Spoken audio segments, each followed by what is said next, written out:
1000 1200 രൂപ കൊടുത്തു കഴിഞ്ഞാൽ ഈ ഒരു കെറ്റിൽ നമുക്ക് വളരെ സിമ്പിളായിട്ട് വാങ്ങാനായിട്ട് സാധിക്കുമല്ലേ. ഇപ്പോൾ ഓവൺ ആകട്ടെ, എയർ ഫ്രയർ ആകട്ടെ, അതൊക്കെ നല്ല കോസ്റ്റ്ലിയാണ്. പക്ഷേ ഇത് വളരെ സിമ്പിളായിട്ട് സാധാരണക്കാരനിക്ക് പോലും വാങ്ങിച്ച് ഉപയോഗിക്കാൻ പറ്റുന്ന ഒരു സാധനമാണ് കെറ്റിൽ. കറണ്ട് കാശ് കുറച്ച് വരുമെന്നുള്ളൊരു ടെൻഷൻ ഉണ്ടെങ്കിലും നമുക്ക് ഗ്യാസിൻ്റെ വിലയൊക്കെ വെച്ച് നോക്കുമ്പോൾ ഇപ്പോൾ കറണ്ട് കാശ് ഇതിന് വലുതായിട്ട് വരുന്നില്ല കേട്ടോ. ഞാൻ ഉപയോഗിക്കുന്നതുകൊണ്ട് ഞാൻ പറയുന്നതാണ്. അപ്പോൾ ഇതുകൊണ്ട് നല്ല കിടിലൻ ഒരു ദിവസം ഗ്യാസ് ഇല്ലെങ്കിൽ നമുക്ക് ചോറും കറിയും എല്ലാം ഇതിൽ തന്നെ റെഡിയാക്കാനായിട്ട് സാധിക്കും. രാവിലെ മുതൽ രാത്രി വരെയുള്ള കാര്യങ്ങൾ ഇതിൽ ചെയ്തെടുക്കാനായിട്ട് സാധിക്കും. ചായ മാത്രം കാച്ചാനല്ല കേട്ടോ ഇത് ഉപയോഗിക്കുന്നത്. ആരും സ്കിപ്പ് ചെയ്യരുത്, പൂർണ്ണമായിട്ട് കാണുക. സിമ്പിൾ ടിപ്സ് ഈസി ലൈഫിലേക്ക് എല്ലാ കൂട്ടുകാർക്കും സ്വാഗതം. നല്ലൊരു ദിവസം നേർന്നുകൊണ്ട് നമുക്ക് നമ്മുടെ വീഡിയോയിലേക്ക് പോവാം. ആദ്യമായിട്ട് ഇപ്പം ഞാനിവിടെ ബീൻസാണ് കാണിക്കുന്നത്. നിങ്ങൾക്ക് ബീൻസ് അല്ല, പയറാകാം, ഏതൊരു ക്യാബേജ് ആകാം, ഏതൊരു സാധനവും പച്ചക്കറികൾ എന്ന് പറഞ്ഞാൽ ഒന്ന് ആവി കൊണ്ടാൽ മാത്രം മതി അത് നല്ല രീതിയിൽ തന്നെ വെന്ത് കിട്ടാനായിട്ട് അല്ലേ. അത്രയും സിമ്പിളായിട്ട് വേകുന്ന ഒരു സാധനമാണ് നമ്മളുടെ പച്ചക്കറികൾ. പിന്നെ വളരെയധികം വേവ് വേണ്ട സാധനങ്ങളാണ് ചേനയൊക്കെ. പക്ഷെ എന്നാലും നമുക്ക് ഈ ഒരു കെറ്റിൽ അത് വേവിച്ചെടുക്കാൻ സാധിക്കും എന്നാണ് എൻ്റെ ഒരു ഇത്. ഞാൻ ചെയ്ത് നോക്കിയിട്ട് ഞാൻ എന്തായാലും പറയുന്നതാണ് കേട്ടോ. അപ്പോൾ ഞാനിതിലേക്ക് കുറച്ച് ചെറിയുള്ളിയും പച്ചമുളകും കുറച്ച് മഞ്ഞൾപ്പൊടിയും ഉപ്പും ഇട്ട് ഒരു 2 ടേബിൾ സ്പൂൺ നമ്മുടെ വെളിച്ചെണ്ണ കൂടി ഒഴിച്ചിട്ട് നല്ലതുപോലെ തിരുമ്പി എടുക്കുക കേട്ടോ. നല്ലതുപോലെ മിക്സ് ചെയ്തെടുക്കുക. എന്നിട്ട് നമ്മൾ കെറ്റിലേക്ക് ഇടുമ്പോൾ ശ്രദ്ധിക്കേണ്ട ഒരു കാര്യം, നിങ്ങൾ സ്കിപ്പ് ചെയ്യരുത്. വീഡിയോ സ്കിപ്പ് ചെയ്ത ആ ഒരു പോയിന്റ് നിങ്ങൾക്ക് മിസ്സായി കഴിഞ്ഞാൽ നിങ്ങൾക്ക് ഇത് ചെയ്യാനായിട്ട് സാധിക്കില്ല കേട്ടോ. ആദ്യം നമ്മളൊരു ടേബിൾ സ്പൂൺ വെള്ളം കെറ്റിലിൽ ഒഴിച്ച് കൊടുത്തിട്ട് വേണം ഏതൊരു പച്ചക്കറിയും ഇതിലേക്ക് ഇട്ട് കൊടുക്കാൻ. ഇല്ലെങ്കിൽ നമ്മൾ ഈ ഒരു വെള്ളം ഒഴിക്കാതെ ഡയറക്റ്റ് നമ്മൾ പച്ചക്കറിയാണ് ഇടുന്നതെങ്കിൽ തീർച്ചയായിട്ടും അത് കരിഞ്ഞ് ഇതായി പോവും, നമുക്ക് കഴിക്കാൻ പറ്റാത്ത അവസ്ഥയിലേക്ക് വരും കേട്ടോ. അപ്പോൾ ആദ്യം ഒരു ടേബിൾ സ്പൂൺ വെള്ളം ഒഴിച്ചിട്ട് നമ്മൾ ഏത് പച്ചക്കറിയാണോ ഇടേണ്ടത് അത് ഇട്ട് കൊടുത്തതിന് ശേഷം നമ്മൾ സാധാരണ ഓണാക്കുന്ന പോലെ ഓണാക്കുക. ഈ ഒരു ആവി വന്ന് ഓട്ടോമാറ്റിക്കലി ഓഫായി കഴിഞ്ഞാൽ പിന്നെ അത് അപ്പം തന്നെ നിങ്ങൾ തുറക്കരുത്. ഇത് ഒരു 2 സെക്കൻഡ് കഴിഞ്ഞിട്ട് അത് തുറന്ന് നല്ലതുപോലെ മിക്സ് ചെയ്യുക. അതിനുശേഷം ഇത് ഓണാക്കേണ്ട ആവശ്യമില്ല. ഇപ്പോൾ ബീൻസ് എന്ന് പറഞ്ഞാൽ വളരെ നൈസായിട്ട് അരിഞ്ഞ് വെച്ചേക്കുന്നത് കൊണ്ട് തന്നെ അത് അധികം വേവില്ലാത്തതായതുകൊണ്ട് നമ്മൾ പിന്നെ ഒന്നും ഓണാക്കേണ്ട ആവശ്യമേ ഇല്ല. ഇതിങ്ങനെ ഇളക്കിയതിന് ശേഷം ഇങ്ങനെ മൂടി വെച്ച് അത് ചൂടാറാനായിട്ട് നല്ലതുപോലെ തണുക്കാനായിട്ട് അനുവദിക്കുക. ഒന്ന് നല്ലതുപോലെ തണുത്ത് കഴിയുമ്പോഴത്തേക്കും നമ്മളുടെ ബീൻസ് തോരൻ റെഡി ആയിട്ടുണ്ട് കേട്ടോ. നോക്കിക്ക് നല്ല പെർഫെക്റ്റ് ആയിട്ട് ഞാൻ പറഞ്ഞ കാര്യം കറക്റ്റ് ഫോളോ ചെയ്യണം. 2 മിനിറ്റ് നമ്മൾ അപ്പം തന്നെ തുറന്ന് അത് മിക്സ് ചെയ്യരുത്. 2 മിനിറ്റ് വെയിറ്റ് ചെയ്തിട്ട് നല്ലതുപോലെ മിക്സ് ചെയ്ത് മൂടി വെച്ച് ഫുള്ള് ചൂടാറണം. നല്ല പോലെ തന്നെ തണുത്ത് കഴിയുമ്പോഴത്തേക്ക് നമ്മളുടെ ബീൻസ് തോരൻ റെഡി ആയിട്ടുണ്ട്. ഇതുപോലെ നിങ്ങൾക്ക് ഏതൊരു പച്ചക്കറിയും നിങ്ങൾക്ക് തേങ്ങാപ്പീര ഇട്ടിട്ട് ചെയ്യാം. ഉള്ളിമുളക് ഇടാനായിട്ട് സാധിക്കും. വെളിച്ചെണ്ണയൊക്കെ വളരെ കുറച്ച് മാത്രം ഉപയോഗിച്ചാൽ മതി. വളരെ ഹെൽത്തി ആയിട്ട് നമുക്ക് കഴിക്കാനായിട്ട് സാധിക്കും കേട്ടോ. അടുത്തതായിട്ട് നമുക്ക് ഒരു എന്താണ് പറയുക, തൊടുകറിയായിട്ട് ഉപയോഗിക്കാം. എനിക്ക് ഇത്തിരി ലൂസായിട്ട് ഇങ്ങനെ വാട്ടറി ആയിട്ട് ഇരിക്കുന്നതാണ് പച്ചടി ഇഷ്ടം കേട്ടോ. ചിലവർക്ക് ഇങ്ങനെ കട്ട കറി എന്ന് പറയില്ല, ഇങ്ങനെ എന്താണ് തൊടുകറിയായിട്ട് കൂട്ടാനായിട്ട് എനിക്കിഷ്ടം. പക്ഷെ ഞാനിവിടെ ചാറ് കറിയായിട്ട് ഞാൻ പച്ചടി വെക്കാറുണ്ട്. എനിക്ക് ഭയങ്കര ഇഷ്ടമാണ് ഒഴിച്ച് കൂട്ടാനായിട്ട് ചോറിലേക്ക്. അപ്പം നിങ്ങൾ ചൊരക്കയോ അല്ലെങ്കിൽ വെള്ളരിയോ അല്ലെങ്കിൽ കുമ്പളങ്ങയോ എന്താണെന്ന് വെച്ചാൽ നിങ്ങളെടുത്താൽ മതി. ഞാൻ ഇവിടെ ചൊരക്കയാണ് എടുത്തേക്കുന്നത്. വളരെ ചെറുതായിട്ട് അരിയുമ്പോൾ ശ്രദ്ധിക്കണം. 2 പച്ചമുളക് കൂടി അരിഞ്ഞിട്ട് കൊടുക്കുന്നുണ്ട്. എന്നിട്ട് നിങ്ങൾ ശ്രദ്ധിക്കേണ്ടത്, ഇത് ഓണാക്കി കഴിഞ്ഞാൽ അതിൻ്റെ ബട്ടൺ ഓഫായി കഴിഞ്ഞാൽ പിന്നെ 5 മിനിറ്റ് വെയിറ്റ് ചെയ്തിട്ട് ഒരു പ്രാവശ്യം കൂടെ ഈ ഒരു കെറ്റിൽ ഓണാക്കി കൊടുക്കണം കേട്ടോ. അങ്ങനെ 2 പ്രാവശ്യം ഓണാക്കിയാൽ മാത്രമേ ആ ഒരു വെള്ളരിക്കയാണെങ്കിലും ചൊരക്കയാണെങ്കിലൊക്കെ വെന്ത് കിട്ടുള്ളൂ. ഇപ്പം നമ്മൾ ഗ്യാസിൽ വേവിക്കുന്ന ആ ഒരു ടൈം തന്നെ എടുക്കുമെന്ന് വെച്ചാൽ ആ ഒരു കെറ്റിലിൻ്റെ ഒന്ന് ചൂടാറിയതിന് ശേഷം പിന്നെ രണ്ടാമത് ഒരു പ്രാവശ്യം കൂടി ഓണാക്കി കൊടുക്കുക.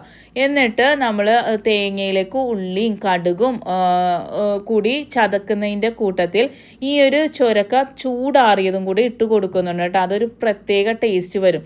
അപ്പോൾ നമ്മൾ ഈ ഒരു ചൊരയ്ക്ക നല്ല ചൂടോടുകൂടി തന്നെ ഈ തൈരും തേങ്ങയൊക്കെ മിക്സാക്കി കൊടുക്കുക. നമ്മളിതൊന്നും തിളപ്പിക്കുന്നൊന്നുമില്ല. അപ്പോൾ ആ ഒരു ചൂട്, ആ ഒരു ചൊരക്കയുടെ കറിയുടെ ആ ചൂടോടുകൂടി തന്നെ തേങ്ങയും ഇതൊക്കെ ചേർത്ത് ഇതുപോലെ പച്ച വെളിച്ചെണ്ണ ഒഴിച്ചെടുത്താൽ മാത്രം മതി. നല്ല കിടിലൻ പച്ചടി, ടേസ്റ്റി ആയിട്ടുള്ള പച്ചടി. റെഡി ആയിട്ടുണ്ട് കേട്ടോ. നല്ല ടേസ്റ്റ് ആയിരുന്നു, തിളപ്പിക്കാതെ തന്നെ എടുക്കാം, നല്ല ടേസ്റ്റാണ്. ഇത് മാത്രം മതി നമ്മളുടെ ബീൻസ് മെഴുക്കുവരട്ടിയും അതുപോലെ തന്നെ ഈ ഒരു പച്ചടി മാത്രം മതി ചോറ് കഴിക്കാനായിട്ട് കേട്ടോ. അടുത്തതായിട്ട് നമുക്ക് കഞ്ഞി വെച്ചാലോ. കഞ്ഞി വെക്കാനായിട്ട് നുറുക്കരി ഉണ്ടെങ്കിൽ നുറുക്കരി എടുത്തോളൂ. ഞാനിപ്പോൾ ഇവിടെ നുറുക്കരി ഇല്ലാത്തതുകൊണ്ട് നമ്മൾ സുരേഖ അരിയാണ് എടുത്തേക്കുന്നത്. നമുക്ക് ചോറ് വെക്കാനും ഇതുകൊണ്ട് സാധിക്കും കേട്ടോ, കെറ്റിൽ കൊണ്ട്. നമുക്ക് ബസ്മതി റൈസ്, ജീര റൈസ് അല്ലെങ്കിൽ പൊന്നിയരി എന്ന് പറയില്ലേ, പൊന്നിയരിക്ക് ഒട്ടും വേവില്ല, പെട്ടെന്ന് വെന്ത് കിട്ടുന്ന ഒരു അരിയാണ് പൊന്നിയരി. ആ ഒരു അരി കുറേ ക്വാണ്ടിറ്റിയിൽ ഉണ്ടാക്കാനായിട്ട് സാധിക്കില്ല, വളരെ കുറച്ച് ക്വാണ്ടിറ്റിയിൽ ഇതിൽ വേവിച്ചെടുക്കാനായിട്ട് സാധിക്കും. പൊന്നിയരി പെട്ടെന്ന് വേകുന്നതാണ്. അപ്പം ഞാൻ ഈ ഒരു സുരേഖ അരിയായതുകൊണ്ട് തന്നെ ഇത്തിരി വേവ് ഉണ്ടല്ലോ, അപ്പം മിക്സിയിലിട്ട് ഒന്ന് ക്രഷ് ചെയ്തെടുക്കുന്നുണ്ട്. ക്രഷ് ചെയ്തെടുത്തതിന് ശേഷം നല്ലതുപോലെ കഴുകി കെറ്റിലേക്ക് ഇട്ട് കൊടുത്ത് ഒരു 3 പ്രാവശ്യം നേരത്തെ പറഞ്ഞ പോലെ തന്നെ ഓണാക്കും. എന്നിട്ട് അത് ഓഫായി കഴിഞ്ഞ് 5 മിനിറ്റ് വെയിറ്റ് ചെയ്തതിന് ശേഷം അങ്ങനെ ഒരു പ്രാവശ്യം ഓണാക്കി, അങ്ങനെ 3 പ്രാവശ്യം ഓണാക്കി എടുത്തതിന് ശേഷം നമുക്ക് കഞ്ഞി നല്ല സൂപ്പറായിട്ട് കിട്ടും കേട്ടോ. ഇപ്പം നമ്മൾ ജീര റൈസ്, ബസ്മതി റൈസൊക്കെ ആണെങ്കിൽ നമ്മൾ ഒരു പ്രാവശ്യം മാത്രം ഓണാക്കിയാൽ മതി, എന്ന് വെച്ചാൽ അത്രയും പെട്ടെന്ന് വെന്ത് കിട്ടുന്നതാണ് കേട്ടോ. പിന്നെ നിങ്ങൾ ഇത് അപ്പം തന്നെ തുറന്നൊന്നും നോക്കരുത്, അതിൻ്റെ ആ ഒരു ചൂട് പോകാനായിട്ട് വെയിറ്റ് ചെയ്യണം കേട്ടോ. ഒരു 5 മിനിറ്റ് എടുക്കും ഇതിൻ്റെ ചൂട് നല്ലതുപോലെ ഇതായി കിട്ടാനായിട്ട്, ആറി കിട്ടാനായിട്ട്. അപ്പോൾ ആ ഒരു ചൂടിലിരുന്ന് നല്ല പോലെ തന്നെ വെന്ത് കിട്ടുന്നതാണ്. ഇപ്പോൾ ജീര റൈസൊക്കെ ആണെങ്കിൽ ആ ഒരു ചൂട് ആറുമ്പോഴത്തേക്കും നല്ല പോലെ തന്നെ നമുക്ക് വെന്ത് കിട്ടും കേട്ടോ. ബസ്മതി റൈസും എല്ലാ റൈസുകളും പെട്ടെന്ന് ഇത് കണ്ടില്ലേ നല്ല പോലെ തന്നെ വെന്ത് കിട്ടിയിട്ടുണ്ട്. നല്ല ഉടഞ്ഞ കഞ്ഞിയായിട്ട് നല്ല നല്ല പെർഫെക്റ്റ് ആയിട്ട് കിട്ടിയിട്ടുണ്ട്. ഇപ്പം പൊടിയരി ആണെങ്കിലും നിങ്ങൾ ഇതുപോലെ തന്നെ ചെയ്താൽ മതി കേട്ടോ. ഞാൻ പറഞ്ഞ പോലെ തന്നെ ഓരോ പ്രാവശ്യം ചെയ്യേണ്ട കാര്യങ്ങൾ ഞാൻ വ്യക്തമായി പറയുന്നുണ്ട്, അതുപോലെ ചെയ്താൽ നല്ല പെർഫെക്റ്റ് ആയിട്ട്. ഇപ്പോൾ ഹോസ്റ്റലിൽ താമസിക്കുന്നവർക്കൊക്കെ വളരെ സിമ്പിളായിട്ടും വളരെ എളുപ്പത്തിലും നമുക്ക് ചെയ്യാൻ പറ്റും കേട്ടോ. ഈ ഒരു കാര്യങ്ങളൊക്കെ ഇപ്പം ഹോസ്റ്റലിൽ ഇപ്പോൾ പനി വന്നു കഞ്ഞി വെക്കാൻ പറ്റുന്നില്ലെങ്കിൽ ഇതുപോലെ നുറുക്കരി മേടിച്ചിട്ട് ചെയ്താൽ മാത്രം മതി കേട്ടോ.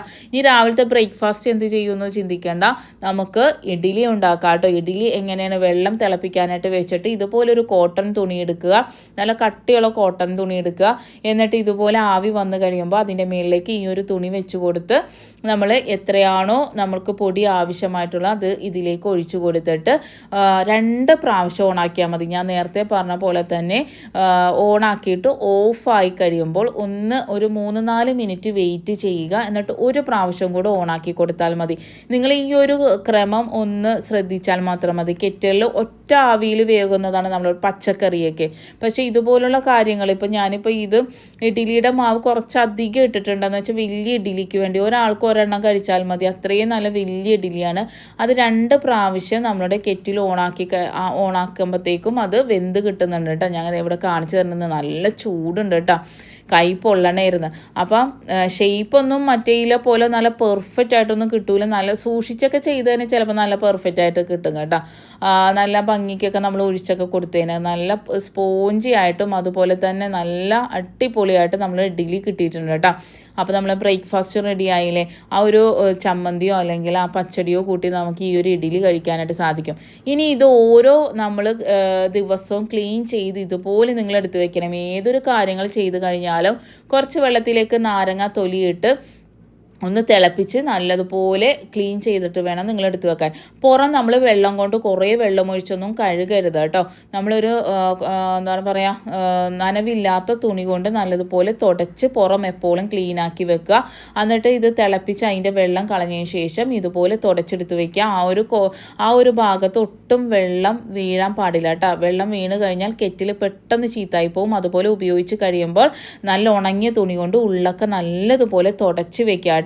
എന്നാൽ മാത്രമേ ഇത് കാലങ്ങളോളം ഇരിക്കുള്ളൂ, അല്ലെങ്കിൽ പെട്ടെന്ന് ചീത്തായി പോകും. ഈ ഒരു ഭാഗമൊക്കെ നല്ലതുപോലെ പൊടിയൊക്കെ കളഞ്ഞ് വെള്ളമൊക്കെ ഉണ്ടെങ്കിൽ അതൊക്കെ കളഞ്ഞ് നല്ലതുപോലെ തുടച്ചെടുത്ത് വയ്ക്കുക. അതുപോലെ തന്നെ ഈ ഒരു ഭാഗത്ത് ഇതുപോലെ വയറ് ചുരുട്ടി വെച്ച് കഴിഞ്ഞാൽ നല്ല നീറ്റായിട്ട് നമുക്ക് അടുക്കളയിൽ സൂക്ഷിക്കാനായിട്ട് സാധിക്കും. കുറേ വെള്ളം ഒഴിച്ച് കെറ്റിലിൻ്റെ ഉൾഭാഗങ്ങളൊന്നും കഴുകരുത്. ഒന്ന് സ്പോഞ്ച് കൊണ്ട് അതിൻ്റെ ഉള്ളിൽ കഴുകിയിട്ട് പുറമേ എന്നും വെള്ളമാക്കാതെ തന്നെ കഴുകിയെടുക്കുക. പുറം നനഞ്ഞ തുണി കൊണ്ടൊന്നും തുടക്കരുത് കേട്ടോ. അടുത്തതായിട്ട് നമുക്ക് 2 മിനിറ്റിൽ നമുക്ക് ഇടിയപ്പം റെഡിയാക്കിയാലോ. ഇനി പീച്ചയും വേണ്ട, കുഴക്കയും വേണ്ട, അച്ചും വേണ്ട, ഒന്നും വേണ്ട. കാര്യം എന്താണെന്ന് വെച്ചാൽ നമുക്ക് ഈ ഒരു ഡബിൾ ഹോഴ്സിൻ്റെ ഈ ഒരു ഇടിയപ്പം സൂപ്പറാണ് കേട്ടോ. ഞാനൊന്ന് പരീക്ഷിച്ച് നോക്കിയതാണ് ഗ്യാസ് തീർന്നപ്പോൾ. പക്ഷേ സൂപ്പറായിട്ട് നമുക്ക് കിട്ടി. നല്ല അടിപൊളിയായിട്ട് നമ്മളിനി ഹോസ്റ്റലിൽ താമസിക്കുന്നവർക്ക് അല്ലെങ്കിൽ എന്താണ് പറയുക ഒറ്റക്ക് താമസിക്കുന്നവർക്കൊക്കെ നമുക്ക് ഇടിയപ്പം ഉണ്ടാക്കണമെന്ന് ചിന്തിക്കുമ്പം ഗ്യാസോ അടപ്പോ അല്ലെങ്കിൽ ഒന്നുമില്ലാതെ തന്നെ നമുക്ക് കെറ്റിലിൽ നമുക്ക് ഇടിയപ്പം ഉണ്ടാക്കാനായിട്ട് സാധിക്കും. തിളച്ച വെള്ളത്തിലേക്ക് 2 മിനിറ്റ് ഇട്ട് ഒന്ന് ചൂടാക്കിയാൽ മാത്രം മതി. ഇതുപോലെ ഒന്ന് മൂടിയിട്ട് അറ്റ് എ ടൈം നമുക്കൊരു 5 എണ്ണം നമുക്ക് ഇടാനായിട്ട് സാധിക്കും. ഇത് നമുക്ക് ഒരു 14 പീസ് ഉണ്ടാകും. 65 രൂപ എങ്ങാനോ ആണെന്ന് തോന്നണം, ഞാൻ ഓർക്കുന്നില്ല കേട്ടോ. അപ്പോൾ നല്ല അടിപൊളിയായിട്ട് ഈ ഒരു ഇടിയപ്പം കിട്ടിയിട്ടാ. നമുക്ക് ഒന്നും അറിയണ്ട, 2 മിനിറ്റ് കണ്ടില്ലേ, തിളച്ച ഉടനെ ഓഫ് ചെയ്തിട്ട് അതിൻ്റെ വെള്ളം നമ്മൾ ഇത് ഊറ്റിക്കളയുക. ആ ഒരു ഇതിൽ കൂടെ ഇതുപോലെ ഊറ്റിക്കളഞ്ഞിട്ട് നമുക്ക് സിമ്പിളായിട്ട് ഇരുത്തി വെക്കാം കേട്ടോ.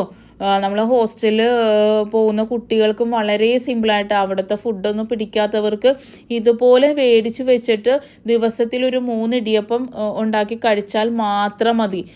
പഞ്ചസാര കൂട്ടി നെയ്യ് കൂട്ടിയൊക്കെ നമുക്ക് കഴിക്കാനായിട്ട് സാധിക്കുമല്ലോ. വളരെ സിമ്പിളായിട്ട് തന്നെ ഇതൊക്കെ ഞാൻ ശരിക്കും പറഞ്ഞാൽ ഗ്യാസിൻ്റെ ഒരു ഷോർട്ടേജ് വന്നപ്പോഴാണ് ഈ ഒരു കാര്യങ്ങളൊക്കെ ചെയ്ത് നോക്കുന്നത്. പക്ഷെ നല്ല പെർഫെക്റ്റ് ആയിട്ട് തന്നെ ഈ ഒരു ഇടിയപ്പം കിട്ടിയിട്ടുണ്ട്. അപ്പം നിങ്ങൾക്ക് ഇഷ്ടപ്പെടുകയാണെങ്കിൽ ലൈക്ക് ഇടാനും കമൻറ്റ് ചെയ്യാനും ഷെയർ ചെയ്യാനും മറക്കരുത്. തന്ന സപ്പോർട്ട് പോലെ തന്നെ സപ്പോർട്ട് നൽകുക. Thanks for watching. Next time നല്ലൊരു വീഡിയോയുമായി വരാം.